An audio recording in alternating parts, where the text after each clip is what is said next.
Welcome back, everyone. I'm Robin from This Blog's Neat, and if you tuned into my last video, you'll know that I picked up 4 unaged rums that I am all tasting all of them right now in one sitting, but releasing as individual videos.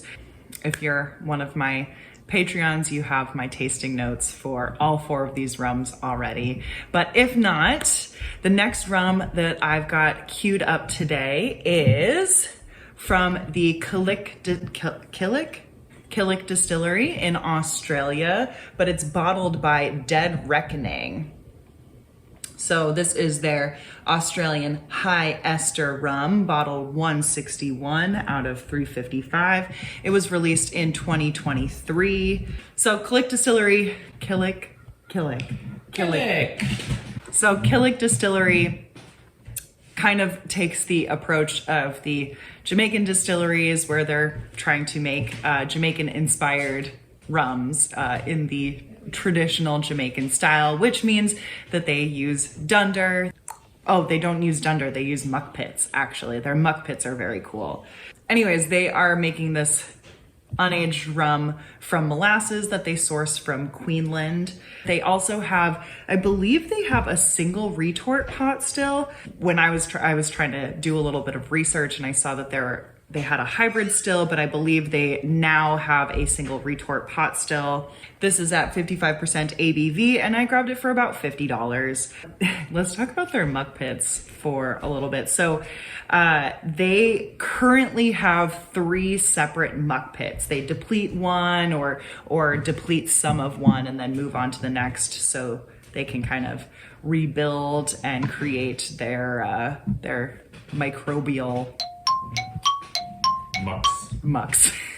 So they can rebuild their microbiome essentially. And they started with a ton of different muck pits. I don't remember exactly how many and kind of narrowed it down to 3, but they have all 3 of the muck pits total to about 6,000 liters of muck at a time. And the oldest is about 2 years old.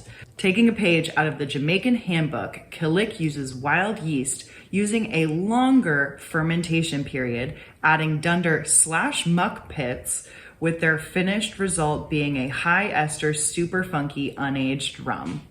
Yeah, some of the words thrown around here are wild yeast, longer fermentations, high ester.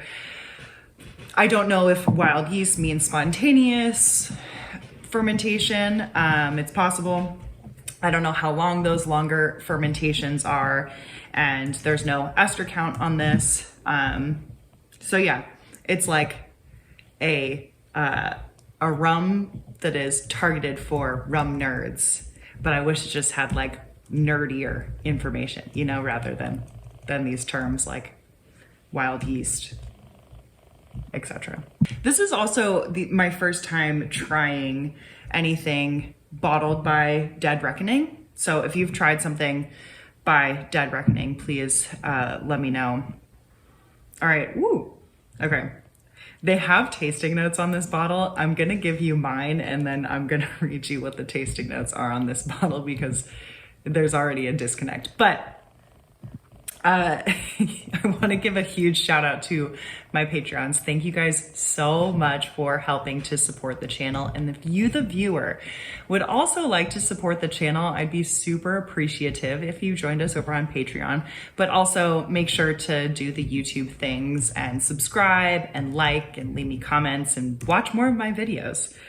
Okay, when I first stuck my nose in here, I was getting a really fun, like, Parmesan cheesy thing, like wet Parmesan cheese, a little bit like feet as well, which doesn't sound appetizing.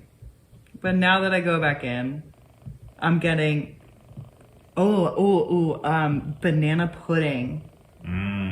Smell. Do you get the banana pudding? I first get hit with like cheddar cheese. Yeah, like a cheese thing. Yeah. Do you get any of the banana pudding? Yeah, like a creamy banana pudding. Yes, like there's whipped cream on top and there's those Nilla wafers. Yes, exactly. Oh no, then I get back to, The cheddar cheese, it's a white cheddar cheese. It's the artificial, like, it's like pirate's booty. Yeah, this is really fun. Super custardy. My guess is that the wild yeast that they're using, like that they're probably inoculating the fermentation with their muck. I don't know how much they're adding. I don't know when they're adding it, but that's my guess, is that they allow the muck pits to kind of build up and act as, you know, like a sourdough starter. There's some like overripe apples, like not quite apple cider yet, but we're getting there. Really fun. Okay.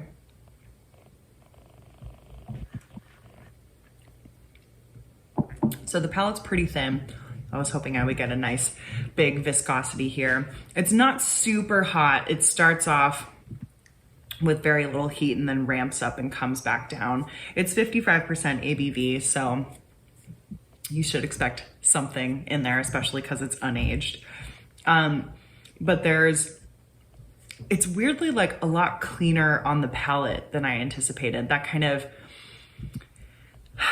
of cheesy thing on the nose, I was like hoping was gonna kind of, you know, make its way onto the palate, but it's more along the lines of that overripened apple that's starting to turn into apple cider vinegar.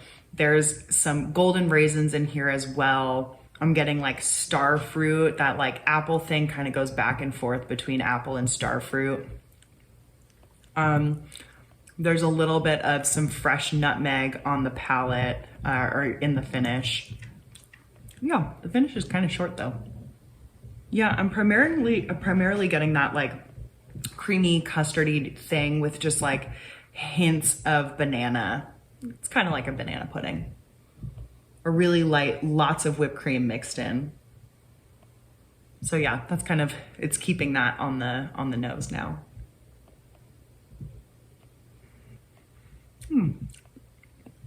Now on the palate, some of that custardy thing comes forward. A little bit more like, almost like a strawberry, dehydrated strawberry.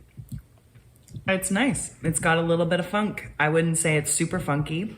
I'd say it's got a little bit of funk. Now, the taste profile, that's their tasting notes, are actually pretty accurate. Stewed bananas, vanilla custard, overripe mango, and pawpaw. I haven't had pawpaw. Have you had pawpaw? No pawpaw for me. I don't know what pawpaw tastes like. However, I just wish this had like that, like cheddar cheese, like feet cheese thing on here as well. Like a little bit of like a cheesy thing, because that's the first thing I get on the nose, but maybe that's just me. Very excited that I picked this up. I think if you are someone who loves high ester rums, that really chases after like super high ester rums, this is going to be on the lower end for you. But I think it's a really fun alternative to like some of the, I don't know, I always think of Hamden when I think of lower ester rums or high ester rums, but maybe on the lower end of their spectrum, this might kind of live within that. But it has really unique flavors. Like I really enjoy this banana pudding thing that I'm getting on the nose, and then how that carries forward a little bit on the palate and has some nice fruits on the palate.